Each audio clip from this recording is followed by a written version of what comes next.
गिबियावनो बयनिसिमबो आंनि गोसो गोरबोनिफ्राय खुलुमनायखौ जासिहरबाय आरो गासै नायगिरि नोंथांमोनखौ आंनि चेनेलाव बरायनाय थाबाय।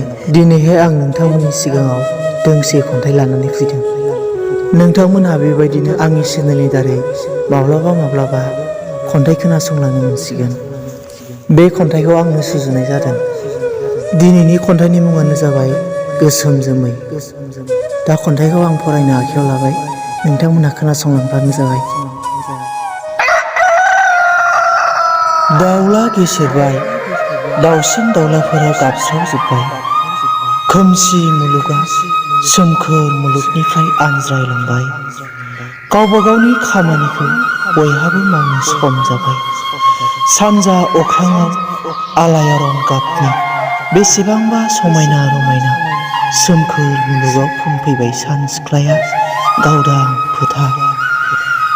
नाथाय बे समावनो जावलिया बार मोदाया फैनानै बबेबा दखरनिफ्राय लाबोफाबाय गोसोम जोमै।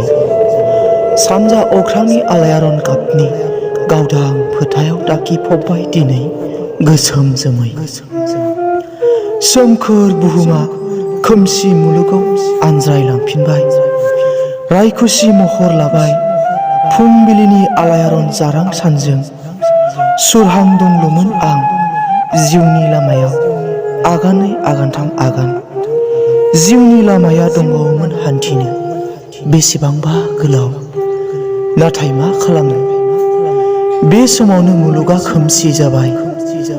खोमसिनि समाव दान खोमसि हराव बनजार हमनानै होफानो जिउआव आंहा रावबो आंगो होननाय गैया। सिगांजों नाय, सिगांजोंबो गैया। उनजों नाय, उनजोंबो रावबो गैया।